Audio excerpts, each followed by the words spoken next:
Gracias, presidente. Creo que necesitamos aclarar un poco lo que estamos votando, porque si bien lo que corresponde es que la presidencia someta a votación la aprobación del orden del día, tanto Venezuela y Nicaragua y Bolivia hemos expresado claramente que nosotros rechazamos el orden del día que se tiene en este momento. Por lo tanto, lo que la presidencia tiene que decir es efectivamente someter a votación la aprobación del orden del día, pero esa no es la propuesta ni de Venezuela, ni de Nicaragua, ni de Bolivia, sino es nuestra propuesta es rechazar justamente esa aprobación. Gracias, presidente. Muchas gracias. Ya que entre las tres delegaciones tienen una diferencia, digamos, de concepción, vamos a hacer lo que se dice, utilizando la terminología anglosajona, vamos a hacer un ruling. Vamos a proceder a votar en torno a la aprobación del orden del día. Los que estén a favor de aprobar el orden del día dirán que sí. Los que no estén a favor de aprobar el orden del día dirán que no.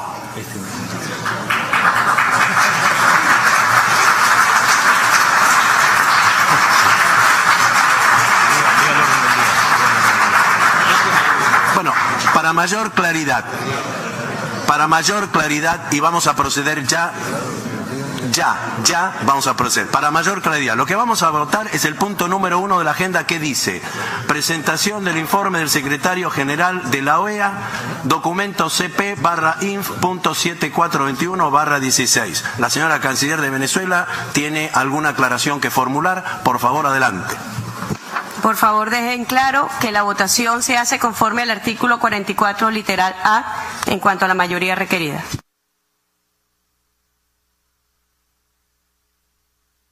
Creo que es el mágico número 18, ¿o no? Perfecto, queda claro. ¿Algún otro punto de orden? Y le vamos a dar la palabra para un sí o un no a las distintas delegaciones en este mecanismo democrático de votación. Antigua and Barbuda. Mr. Chairman, forgive me. Normally I don't take...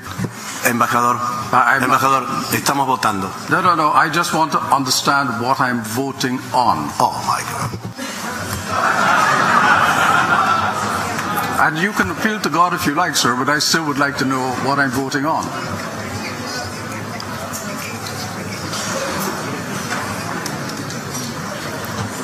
Dear sir, we are voting whether to approve, adopt, no sé cómo se dice, la agenda del día. Today's agenda as it stands in your screen. Okay. If you are in favor of that agenda, you say yes. If you are against, no. Fine. And in casting that vote, am I allowed to speak or just say yes or no? Usted podrá hacer una explicación de voto después. Después de la votación, usted va a hacer toda la explicación de voto que juzgue oportuna, señor embajador. Fine. But I'm not trying to make your life difficult, Mr. Chairman. I'm really trying to understand what's happening here. And my vote is no. Antigua y Barbuda, no. Venezuela, no. Uruguay, es al revés. Sí, a favor de aprobar el orden del día. sí. Trinidad y Tobago, Abstain. Surinam, Yes. St. Vincent and the Grenadines, No, Mr. Chairman. San Lucia, Bien. San Kitts and Nevis, No. República Dominicana, No, señor presidente. Perú, Sí, señor presidente. Paraguay, Sí, señor presidente. gracias. Panamá, Sí, señor presidente. Nicaragua, No. México. Sí. Jamaica. Jamaica, yes. Honduras. Sí, señor presidente. Haití. Non, Monsieur le Président. Guyana. Guyana. Yes. ¿Quién está al lado de Guyana? Guatemala. Sí, señor presidente. ¿Quién está ahí? Grenada. No. Estados Unidos.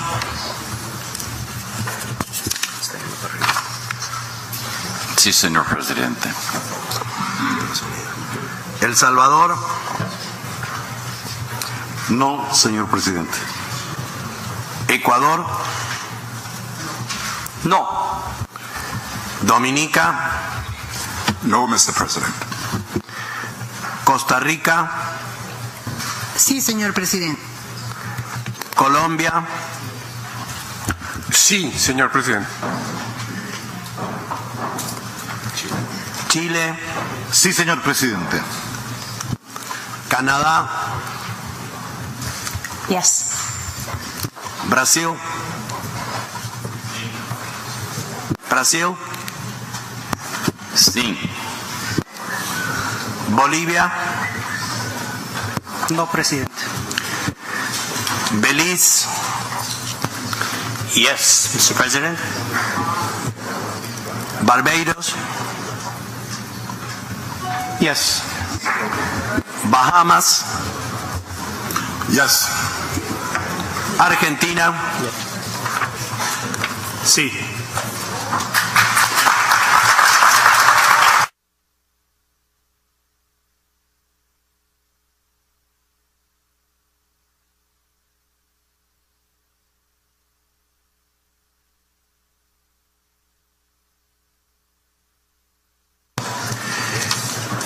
Muchas gracias. Le voy a pedir a la Secretaría que anuncie el resultado de esta votación.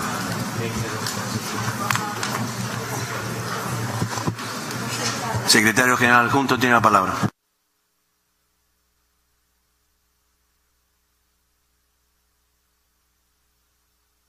Thank you, Mr. Chairman. For the votes of yes, 20. Voting no, 12. Abstentions, 2. Thank you. Muchas gracias, señor Secretario General Adjunto. Se da por aprobado el orden del día.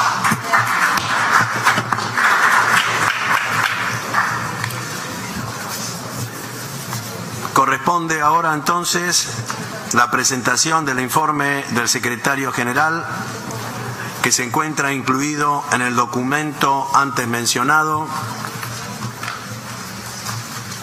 identificado bajo la sigla CP/INF.7421/16. Secretario General, tiene usted el uso de la palabra.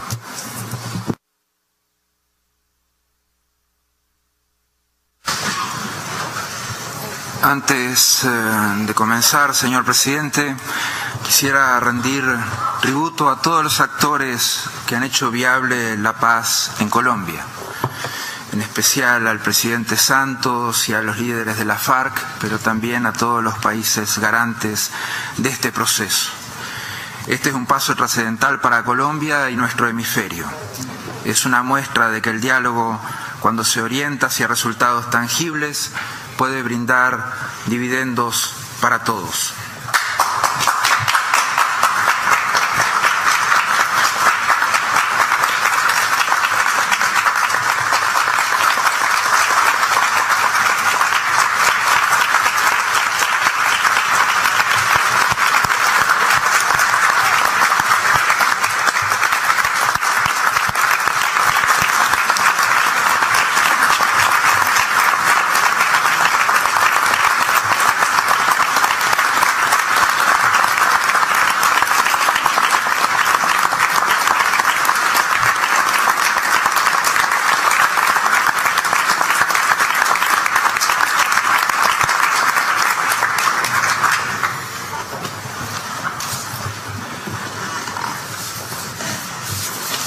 Nuestra mayor virtud hoy será ser justo. Ese es el trabajo de la OEA. Ese es el principio que anima a la organización. La justicia es la principal y la primera virtud de las instituciones sociales, como se ha dicho ya desde Platón. La OEA tiene que saber hoy si su Carta Democrática es un instrumento fuerte para defender los principios de la democracia o si es para los archivos de la organización. Ustedes definitivamente tienen la palabra. Tenemos que ser justos porque de ello dependen las reglas básicas de nuestra convivencia. Debemos partir de la decisión que se tome hoy para ser responsables respecto a lo que entendemos que debemos ser como miembros de las comunidades políticas, por lo que la dimensión social de la justicia como virtud es la mejor forma de construir convivencia y coexistencia. Coexistencia entre nosotros porque compartimos valores y principios de la democracia, derechos humanos, desarrollo, seguridad. Nunca podemos vaciar de contenidos esos principios. Nunca podemos dejar por el camino esos principios principistas. La indiferencia es una buena forma de lograrlo, o solamente abarcar nuestro interés es otra de las formas también de ese vaciamiento de contenidos. Debemos ser justos porque se lo debemos a Venezuela y se lo debemos a la historia de nuestro continente, que ha estado signada por actos de injusticia, de indolencia y de impunidad, actos por los que todavía pagamos, heridas que todavía están abiertas y que de muy poco a poco vamos empezando a cicatrizar con memoria, verdad y justicia y no repetición. Hace poco tuvimos que desandar la historia por un acto de injusticia que fue cometido por la votación de la Asamblea de la OEA en abril del 65 con la validación de la invasión de República Dominicana. Hoy podemos trabajar para que esa justicia emane naturalmente de nosotros. Tenemos por delante un trabajo importante. Tenemos para adelante el hecho de concentrarnos y focalizarnos en el problema de fondo que Venezuela, los venezolanos enfrentan cotidianamente. Cada uno de los problemas aquí expuestos procuran dar un marco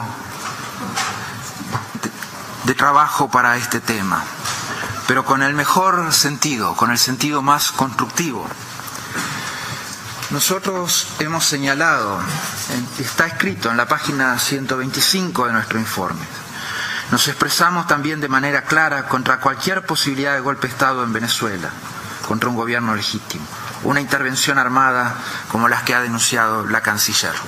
Hemos sido muy claros al respecto y reafirmamos esos principios de una manera drástica y de una manera contundente. Ustedes hoy decidirán, estarán en nosotros elegir el camino sobre la situación de los presos políticos en Venezuela, decidir si el pueblo de Venezuela puede recibir asistencia humanitaria a través de un canal internacional. Si le damos la posibilidad al pueblo de Venezuela de elegir su destino, se lo negamos. Si permitimos que los obstáculos administrativos imprevistos prevalezcan sobre la voluntad de la gente. Todo esto es responsabilidad nuestra.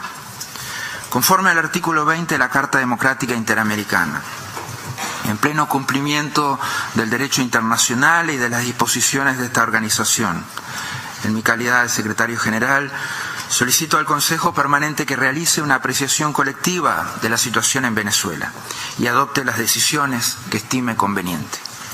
En este sentido, me permito presentarles las razones por las cuales estimo que existe una alteración del orden constitucional en ese país. Una buena parte de la información que presentaré ya con anterioridad incluí en mi carta al presidente del Consejo Permanente el 30 de mayo. Hoy presentaré un informe actualizado, dado el rápido deterioro de situaciones en Venezuela. La defensa de la democracia es uno de los principales mandatos de la OEA y la base fundamental de las relaciones internacionales en las Américas. Estos principios están claramente plasmados en la Carta de la Organización de los Estados Americanos, en la Convención Americana sobre Derechos Humanos, en la Resolución de la Asamblea General 1080, Democracia Representativa, y en la Carta Democrática Interamericana, que es la verdadera Constitución de las Américas. Estos no son documentos que nos hayan sido impuestos. Como Estados miembros hemos elegido firmarlos, unirnos al consenso sobre los principios que definen quiénes somos, en qué creemos y cómo interactuamos con nosotros. Las libertades fundamentales, los derechos humanos y la democracia no existen solo cuando es conveniente. Si estamos comprometidos con la protección de los principios y la práctica de la democracia en el continente, debemos también estar dispuestos a actuar. Nuestra obligación es señalar los problemas donde quiera que estén, en particular cuando además existe una situación difícil. Los temas que vamos a debatir hoy día están claramente delineados en la Carta Democrática Interamericana. Es conforme a estas normas que consideramos que se ha alterado el orden constitucional en Venezuela. En el artículo 3 de la Carta se enumeran los elementos esenciales de la democracia: el respeto a los derechos humanos y libertades fundamentales, el acceso al poder y su ejercicio con sujeción al Estado de Derecho, la celebración de elecciones periódicas, libres, justas, basadas en el sufragio universal y secreto, el régimen plural de partidos y organizaciones políticas, y la separación e independencia de los poderes públicos. En el artículo 4 se delinean los componentes esenciales para el ejercicio de la democracia: la transparencia en las actividades gubernamentales, la probidad, la responsabilidad de los gobiernos en la gestión pública, el respeto por los derechos sociales y la libertad de expresión y de prensa. En mi informe del 30 de mayo se exponen claramente los argumentos al respecto y cómo esta situación afecta el orden constitucional en Venezuela. Les pido que consideren vidas, salud, seguridad del pueblo venezolano a la luz de estos compromisos. El Consejo Permanente debería también tomar medidas para atender a la crisis humanitaria sin precedentes e innecesaria que sufre Venezuela. El Consejo debería expresarse claramente sobre los presos políticos y los informes persistentes de tortura. El Consejo debería apoyar la voluntad del pueblo venezolano en su llamado a un revocatorio. Es conforme a estos principios que debemos actuar o no. Como decía Desmond Tutu, si eres neutral en situaciones de injusticia, has elegido el lado del opresor. La democracia es el gobierno del pueblo. Aquellos que han elegido representar al pueblo lo hacen para encauzar la voz de los ciudadanos en los procesos decisorios del Estado. El gobierno lo hace a través de la legitimidad que le han conferido el pueblo, los ciudadanos. Es un ejercicio público, una vocación de servicio para el bien común. No es un negocio en donde las personas buscan el beneficio o el poder. La ética política nos conmina a ser coherentes con nuestras palabras y nuestras acciones. Es mucha la tensión entre la ética y la política como para ensalzar a los líderes sin abusar del poder que se les confiere. Cuando los gobiernos y los políticos no cumplen con estas normas, vemos que los ciudadanos se frustran con sus líderes políticos. Al perder la confianza en sus representantes electos, los ciudadanos buscarán que sus voces sean escuchadas.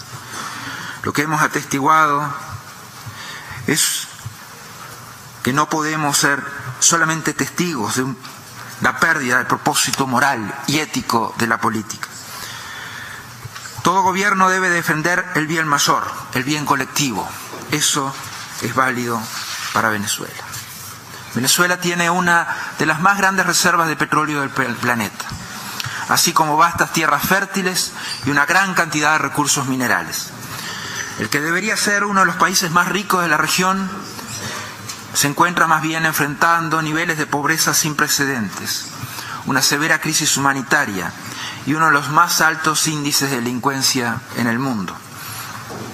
El enfrentamiento entre las ramas de gobierno ha ocasionado el fracaso del sistema político y una ruptura del mismo, lo que a su vez ha agravado las condiciones económicas, sociales y humanitarias del país. La inflación ha llegado a 720%.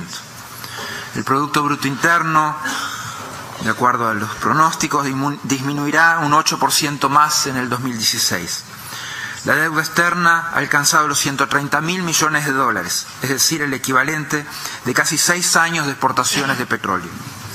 Venezuela ocupa el 9º lugar mundial con la peor tasa de desempleo. El 73% de los hogares y el 76% de los venezolanos vivieron en la pobreza en el 2015. Después de lo que fue el 12º aumento desde que el gobierno fue electo en 2013, el salario mínimo equivale, de acuerdo a la tasa oficial, a $24. La falla, esto es menos de $1 por día. La falla sistemática, y de acuerdo a la tasa oficial, la falla sistemática del tipo de cambio controlado nos dice que esto ha ocasionado que la moneda haya perdido el 99% de su valor desde 2003. Las empresas internacionales han cerrado sus puertas cuando nadie puede pagar. La población enfrenta una escasez de alimentos y medicamentos sin precedentes en todo el país. Esta crisis está alcanzando un punto crucial. Estos problemas no los causan fuerzas externas. La situación que enfrenta Venezuela hoy día es el resultado de las acciones que ha emprendido y sigue emprendiendo desde el poder. Venezuela podría y debería ser uno de los países más prósperos e influyentes en la región. Pero es un estado plagado de corrupción, pobreza y violencia, y la población sufre las consecuencias. Es mucho más redituable para los negocios vender dólares subsidiados en el mercado negro que reabastecer los anaqueles de las tiendas. Esto lo paga el pueblo. La escasez de alimentos e insumos alcanzó el 82.8% en enero de este año. Desde 2003, más de 150 productos alimenticios han sido puestos en la lista de precios fijos que ha establecido unilateralmente el Poder Ejecutivo. En principio, los aumentos en los precios iban a la par de la inflación. Sin embargo, desde 2007 la brecha entre costos de producción y precios fijos ha crecido exponencialmente y, en consecuencia, muchos negocios han debido cerrar sus puertas. A fin de responder a esta escasez creada, el Estado ha intervenido cada vez más en la producción de alimentos, a través de la expropiación o nacionalización de productores de café, de ingenios azucareros, de productores de arroz y pasta, de Agrioslena, la principal compañía distribuidora de semillas, de Lácteos Los Andes, el principal productor de lácteos, de más de 10.000 hectáreas de ranchos ganaderos y lecheros, de por lo menos 5 productores de harinas de maíz, de fabricantes de aceites, de la empresa Polar, la principal cadena de supermercados de Venezuela. Esta escasez también ha dado lugar a una economía de mercado informal o negro de productos regulados. Eso definitivamente es una responsabilidad directa. Las comunidades más pobres fuera de la capital son las más afectadas. El 87% de los venezolanos declara que no tiene el suficiente dinero para comprar los alimentos que necesitan. Se requerirían 16 salarios mínimos para alimentar debidamente una familia. Un cuarto de la población vive con menos de 2 comidas al día. La desnutrición afecta a los más vulnerables y las tasas de mortalidad infantil están aumentando a la par que los problemas de crecimiento entre los niños. La falta de agua y electricidad se ha tornado común. La única presa hidroeléctrica del país ha alcanzado niveles críticos, pues el agua apenas llega 5 pies arriba del nivel en que las turbinas simples y sencillamente dejarían de funcionar. Ante esa falta de energía, las oficinas de gobierno e instituciones públicas solo abren 3 días a la semana. La falta de insumos básicos y sustancias químicas como el cloro para tratamiento de agua ha dado lugar a un aumento de las enfermedades que se pueden transmitir bacteriológicas, virus, por el agua. El sistema de salud en Venezuela enfrenta serios problemas respecto a equipos, doctores, medicinas. Los servicios médicos se encuentran debilitados por el deterioro en la infraestructura, la falta de mantenimiento y actualización de los recursos y equipo técnico, lo que agrava todavía más la escasez de medicinas e insumos. Los pacientes que requieren tratamiento deben aportar todo, desde papel higiénico, jeringas, medicinas hasta frazadas. Cuando se les acaban estos insumos, se interrumpe su tratamiento. La inestabilidad ha dado lugar a la emigración en masa de profesionales de la salud. Incluso ha cerrado la mayoría de los hospitales cuyo personal era de origen cubano. En enero de 2016, la Cámara de Industria Farmacéutica reconoció una deuda de $6.000 millones con proveedores internacionales. Las farmacias solo pueden surtir 7 de cada 100 medicamentos solicitados. El 27 de enero de 2016, la Asamblea Nacional de Venezuela declaró una emergencia nacional en el sistema de salud. El 5 de abril de 2016, la Asamblea Nacional promulgó una ley para atender la crisis humanitaria en salud. Con esta legislación se permitiría al gobierno venezolano buscar asistencia internacional para responder a la crisis de salud. El 9 de junio, la Corte Suprema la declaró inconstitucional. La situación ha pasado de ser desesperada. La violencia ha estado aumentando en las últimas semanas a medida que la escasez se hace intolerable. Se han reportado más de 250 casos de saqueo en este año en todo el país. Los transportes de alimentos, bebidas, fueron el blanco en el 81% de los casos de saqueo en sus rutas de distribución. El 19% restante ocurrió en centros comerciales y almacenes. Los embarques de alimentos ahora van acompañados de guardias armados, leales al Ejecutivo, protegiendo así las limitadas raciones de ciudadanos hambrientos. Martes pasado, mientras nos encontrábamos reunidos en la Asamblea General en República Dominicana, en Cumaná, más de 100 tiendas fueron saqueadas y destruidas, y se reportaron por lo menos 3 muertes. En el estado de Trujillo las manifestaciones ocurren todos los días, pues la gente protesta por falta de servicios básicos del gobierno. Esto incluye la trágica muerte de una niña de 4 años en un tiroteo fuera de un mercado en Guatire. Son estas pérdidas irreparables del aumento de la violencia como consecuencia del desabastecimiento. La falta completa de confianza en el aparato de seguridad estatal sirve de incentivo para que las comunidades tomen la justicia en sus manos. La Fiscalía ha abierto investigación en torno a 74 asesinatos presuntamente cometidos por tales grupos en los primeros 4 meses del año. Los índices de violencia y delincuencia han alcanzado niveles históricos. Las estadísticas oficiales del gobierno, que no son publicadas con regularidad, indican que en 2015 ocurrieron 58.1 homicidios por cada 100.000 personas. La sociedad civil cuenta 90 homicidios por cada 100.000 personas. En 2015 el número de muertes violentas fue superior en Venezuela que el registrado en Afganistán. De acuerdo a cifras internacionales, es el segundo país más violento del mundo.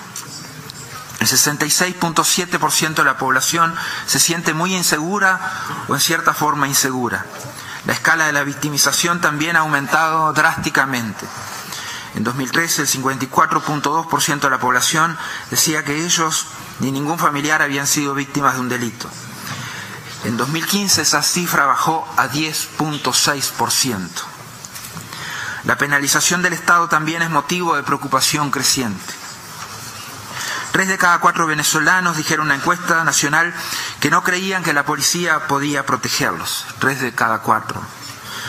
La policía, la Guardia Nacional, los jueces, los fiscales y el personal carcelario están involucrados de manera tácita o expresa en temas de delincuencia organizada, incluso secuestros, asesinatos, robos o narcotráfico. Las fuerzas paramilitares han sido acusadas de ejecuciones sumarias. No hay datos oficiales sobre las personas que mueren a manos de las fuerzas de seguridad. En los últimos 4 años, sí, podemos decir, 1.320 integrantes de fuerzas policiales y militares murieron. De ellos, 75% no estaban de servicio en el momento de su muerte. Este año ya se han notificado más de 109 muertes de integrantes de fuerzas policiales y de seguridad. Es un estado perpetuo de lucha civil y violencia. El colapso de una gestión de gobierno responsable y efectiva se ve exacerbado por la corrupción endémica. Un estudio reciente de la Comisión Permanente Contraloría de la Asamblea Nacional suscitó preocupación por cifras de 69.000 millones de dólares involucrados en temas que podrían estar involucrados en temas de corrupción. 12 exintegrantes del gabinete del difunto presidente Hugo Chávez, todos mis respetos, han presentado quejas por la desaparición de ingresos derivados del petróleo del orden de 300.000 millones de dólares. La Transparencia Internacional clasifica a Venezuela en el lugar 158 entre 168 países evaluados en lo que se refiere a la corrupción. Es la posición más baja en el continente americano. Los países que están por debajo, es decir, Somalia, Corea del Norte, Afganistán, Sudán, Irak, son regímenes ilegítimos o países afectados, devastados por guerras prolongadas. El gobierno ha perdido la confianza del público, con 75% de los venezolanos considerando que hay hoy corrupción generalizada. Los derechos civiles y políticos son una clase de derechos que protegen las libertades individuales. Garantizan la participación de la persona en los procesos de adopción de las decisiones que las afectan, sin discriminación y sin represión. El gobierno venezolano ha creado un esquema que incluye la persecución en contra de quienes expresan opiniones contrarias. Hay prensa libre cuando la prensa realiza una sana cobertura en las noticias políticas. Se garantiza la seguridad de los periodistas y la prensa está protegida de presiones jurídicas o económicas indebidas. En Venezuela, los medios de comunicación dependientes son sujetos regularmente a procedimientos penales y administrativos, a la prohibición de viajar, a censura indirecta y al acoso. Los persiguen por publicar noticias o artículos con una óptica crítica. Disposiciones poco precisas relacionadas con la incitación al odio, la intolerancia o la incitación a la violencia, que se ha usado de manera discrecional para iniciar procedimientos administrativos contra medios de comunicación que cuestionan o impugnan acciones de gobierno, lo cual crea un ambiente de autocensura. Las licencias de difusión están controladas por un medio proceso opaco y discrecional al que nos podemos referir, y con frecuencia se las suspende o no se las renueva. Se controla el acceso al papel periódico. Se acusa a empresarios supuestamente vinculados al gobierno de comprar medios de comunicación, dándole cobertura periodística, un tono favorable al gobierno. En 2013, cuando el presidente Nicolás Maduro asumió el cargo según el Foro Penal venezolano, había 11 presos políticos. Entre enero de 2014 y 31 de mayo se denunciaron al Foro 44.253 detenciones, arrestos y encarcelamientos. Todos ellos vinculados a diversas protestas críticas contra el gobierno. Actualmente hay 1.986 personas a quienes se les aplican medidas restrictivas. Otras 94 están en la cárcel. Son Leopoldo López, Ledesma, los que están en la tumba. También son las personas utilizadas para hacer propaganda. Es el caso de Mani, un hombre de 54 años con 2 hijos, que era director de la cadena de supermercados Día a Día. Este domingo pasado, Francisco Márquez Lara y Gabriel San Miguel fueron detenidos arbitrariamente por la Guardia Nacional mientras viajaban al estado de Portuguesa para apoyar el proceso de referendo revocatorio. Han sido interrogados extensivamente por la policía y por el Servicio de Inteligencia sin la presencia de sus abogados. El Grupo de Trabajo de las Naciones Unidas sobre Detención Arbitraria ha encontrado más de 300 casos de detención arbitraria en Venezuela. Desde 2014 se han denunciado al Foro Penal venezolano 145 casos de castigo cruel e inhumano, incluida la tortura.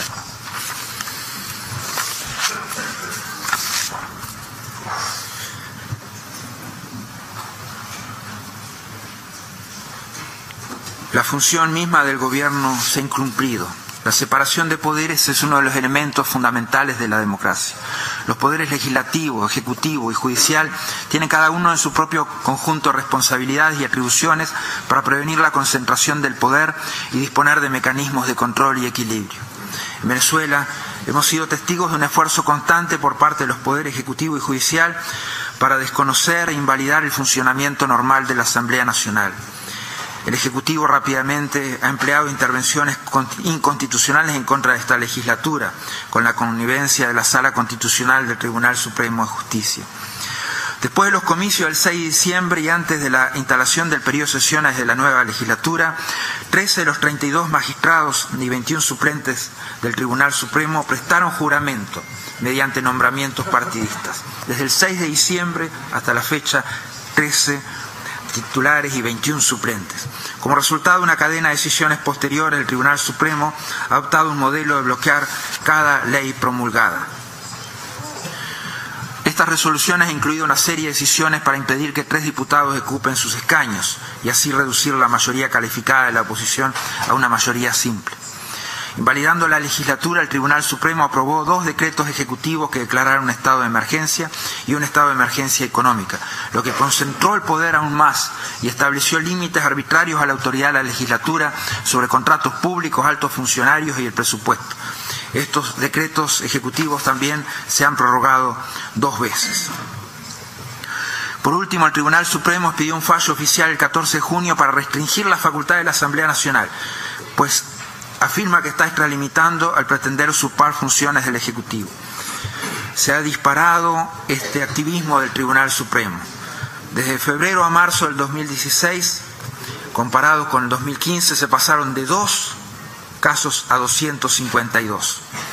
Entre el 5 de enero y el 24 de mayo se registraron 9 apelaciones. Todas las decisiones se han dispuesto a favor del Ejecutivo. Estos ejemplos muestran claramente falta de independencia del Poder Judicial. El sistema de la democracia ha fracasado. El Poder Judicial ha sido cooptado en la gran mayoría de sus decisiones. Más del 60% de los jueces de los tribunales de primera instancia pueden ser destituidos de sus cargos, sin el debido proceso, si una comisión del Tribunal Supremo así lo decide. A su vez, la falta misma de credibilidad en el Poder Judicial desalienta a los candidatos calificados. En una encuesta reciente, solamente el 31% de las personas respondieron tener un grado de confianza en su sistema nacional de justicia. La legitimidad de un gobierno requiere la confianza de su ciudadanía. En 1999, el entonces presidente Hugo Chávez consagró la figura del referendo revocatorio en la Constitución de Venezuela como un vehículo para asegurar la democracia participativa y protagonista. Este proceso está previsto en la Constitución. En Venezuela, todos los cargos y magistraturas de elección popular son revocables. En el artículo 72 señala que se puede convocar un referendo revocatorio transcurrida la mitad del periodo para el cual fue elegido el funcionario o funcionaria. Si el referendo da como resultado de revocación del presidente durante los primeros 4 años, entonces se procederá a una nueva elección universal y directa entre los 30 días consecutivos siguientes. Si el plebiscito se llevara a cabo después de los primeros 4 años, el vicepresidente ejecutivo asumirá la presidencia durante el periodo restante. Debido a la falta de claridad en el proceso, incluso es imposible confirmar estas fechas. Para activar el proceso revocatorio se requieren las firmas del 1% de los electores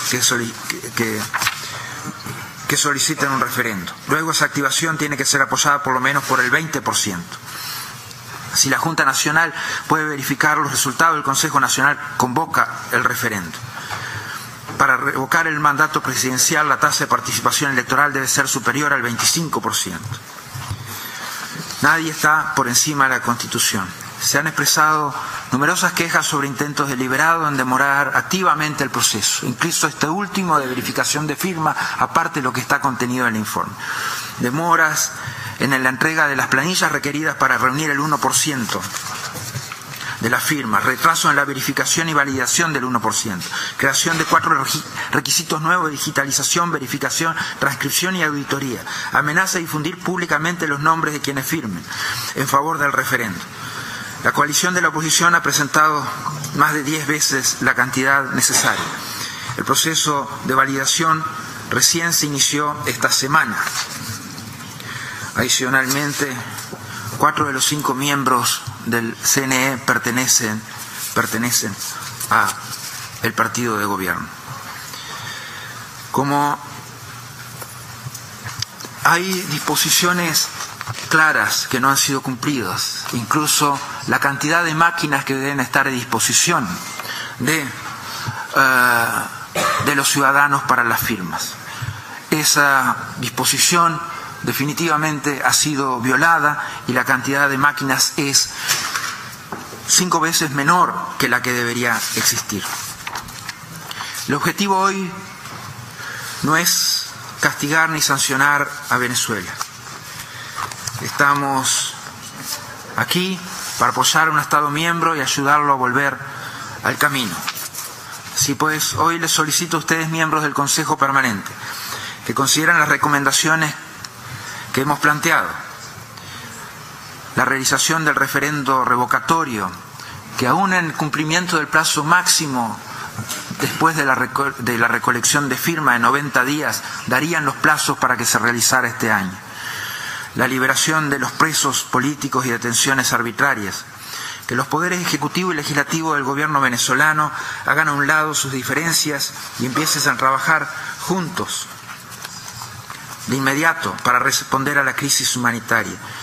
Que todos los poderes del gobierno trabajen juntos para recuperar la estabilidad y seguridad del país. Que el Poder Ejecutivo cese de inmediato sus esfuerzos para socavar a la Asamblea Nacional elegida democráticamente y que se implementen y apliquen todas las leyes que han sido aprobadas por la Asamblea Nacional. Que se nombre un nuevo Tribunal Supremo de Justicia a través de un proceso transparente acordado conjuntamente por los poderes ejecutivo y legislativo. Que se establezca un ente independiente para combatir la corrupción, que puede estar compuesto por expertos internacionales, facultado para hacer frente a esta situación en Venezuela. Por último, ofrecemos apoyo técnico a la Comisión de la Verdad y se asegure la representación del Alto Comisionado de las Naciones Unidas para los Derechos Humanos. La democracia requiere diálogo. Para que este diálogo sea eficaz debe ir acompañado de acciones. La democracia no tiene nacionalidad. La democracia es más que una elección, es libertad. Libertad de expresión, de asociación, de reunión. Es una ciudadanía empoderada, una judicatura independiente, una estructura de seguridad que tenga la confianza de la gente, del pueblo y que le rinda cuentas. Es el ejercicio legítimo del poder dentro del Estado de Derecho. Los gobiernos democráticos tienen una responsabilidad hacia sus ciudadanos. El ofrecimiento que se realizara de un grupo de amigos lo estimamos sumamente pertinente y consideramos que es un extraordinario primer paso para acercar a la OEA a las soluciones que demanda la comunidad internacional. Agradezco especialmente la atención de todos ustedes en el día de hoy. Gracias, señor presidente. He hecho esto lo más breve y compacto posible, atendiendo a su solicitud. Obviamente que ha quedado muchísima más información para poner a disposición de los países. Gracias, señor presidente. Muchas gracias, secretario general, por su intervención.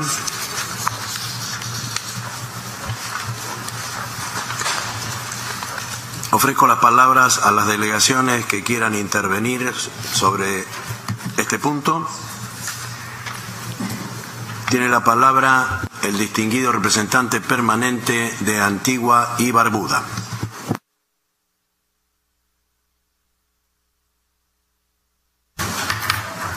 Thank you, Mr. Chairman. Mr. Chairman, you'll recall that when I was about to cast my vote, you had explained to me that I could explain the reasons for my vote after the vote was taken. And if you don't mind, I'd like to avail myself now of that opportunity. Mr. Chairman, I cannot imagine for a second that anyone in this room